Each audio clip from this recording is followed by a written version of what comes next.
que vous allez bien chez moi comme toujours. Aujourd'hui, je viens pour vous raconter une histoire qui m'a assez traumatisée et qui continue un tout petit peu à me traumatiser. Voilà, donc quand je vous raconte l'histoire s'est déroulée en Afrique il y a très longtemps de cela, peut-être 5 ans. Je venais tout juste d'acheter mon ordinateur, un ordinateur que j'ai acheté à la sueur de mon front. J'ai travaillé avec la chaleur de l'Afrique que vous connaissez. Vous qui connaissez l'Afrique, vous savez comment il fait chaud en Afrique. J'ai travaillé, j'ai eu mon premier salaire. J'ai acheté un ordinateur. Et pendant ce temps, j'avais envie de voir ma mère. Donc, ma mère vivait dans une autre ville. Donc, je suis allée voir ma mère. Mais mon ordinateur, il n'y avait pas tous les logiciels. Donc, je suis allée avec l'ordinateur. Quand je suis arrivée, il y avait juste un cyber en face de chez nous. Donc, j'étais très amie avec les gérants du cyber. Donc, je suis allée les voir pour qu'ils m'aident à installer les logiciels. Donc, je suis arrivée au cyber. Le gérant m'a dit qu'il n'avait pas trop le temps de revenir plus tard. Donc, après, je suis revenue plus tard. Et on a installé tous les logiciels. J'ai pris mon ordinateur, toute contente, marcher comme ça. Vous connaissez, non? Quand vous voulez quelque chose et puis vous l'obtenez, ou vous savez que vous avez travaillé pour l'obtenir, vous le tenez comme ça. C'est votre bébé, c'est votre cœur. Donc, mon ordinateur, c'était mon cœur. C'était mon cœur. Je l'aimais, je l'aimais. Donc, je prends, je finis, j'installe tout, on installe tous les logiciels avec le gérant, pardon, et je rentre à la maison. Quand j'arrive à la maison, ma mère me dit, attention, ça fait 2 fois que tu passes avec ton ordinateur. Tu sais que le cyber là, vous connaissez nos mamans africaines, tu sais que le cyber qui est là, ça, c'est salle de réunion des voleurs, oh ma fille. Faut pas faire la nuit, on va pas dormir ici, les voleurs vont venir nous fatiguer. Tu as compris?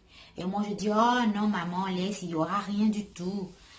Et la journée passe. Après, il y a un électricien qui vient pour arranger, la maison est en travaux parce qu'il y avait des défauts. Et qui vient, ma mère me dit, comme ton interrupteur ne marche pas, tu vas aller avec l'électricien et dans ta chambre pour qu'il arrange ton interrupteur.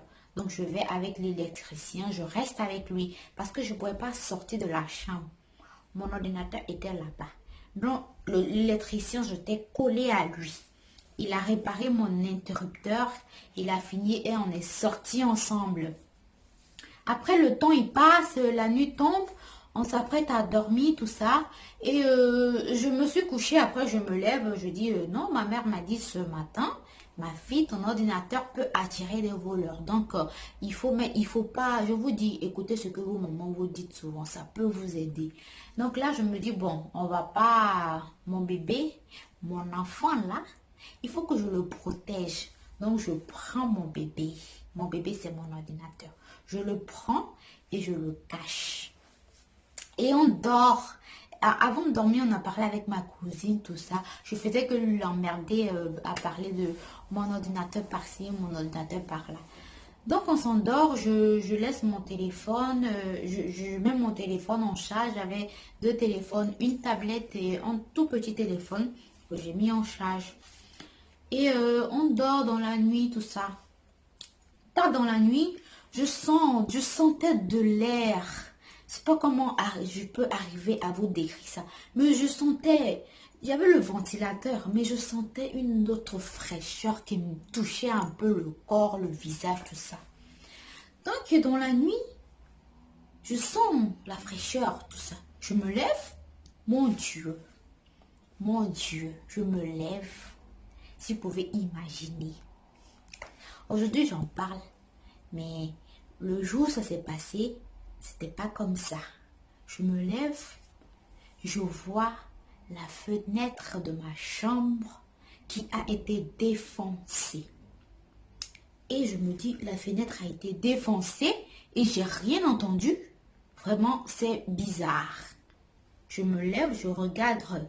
Il était quelle heure? Il était 4 h du matin ou 5 h du matin, je sais pas. Je regarde dans la fenêtre et je vois un mec qui avait mon sac dans la main, qui avait une torche aussi à la main qui essayèrent de monter la clôture. Je cours, je vous dis, ce jour j'ai eu du courage, je cours. J'ouvre la porte et je sors. Et pendant ce temps, je criais, je criais, je ne peux pas vous dire comment ça s'est passé. Je crie, ma cousine se réveille, tout ça. Et je sors et elle me suit. Et le mec, il a entendu le bruit, le voleur a entendu le bruit. Et il a réussi à monter la clôture. Mais je vous dis que j'ai réussi à l'attraper, pas à l'attraper, par le pied. Et ma cousine, je l'ai attrapé par le pied. Il essayait d'enlever son pied, mais j'avais peur. Mais j'ai dit non, tu n'iras pas avec ce que tu as volé dans ma chambre. Et ma cousine, elle vient, on l'attrape par le pied. Mais le mec, il avait tellement de force, il ne voulait pas être attrapé que il a réussi à nous pousser avec son pied et il a réussi à s'échapper.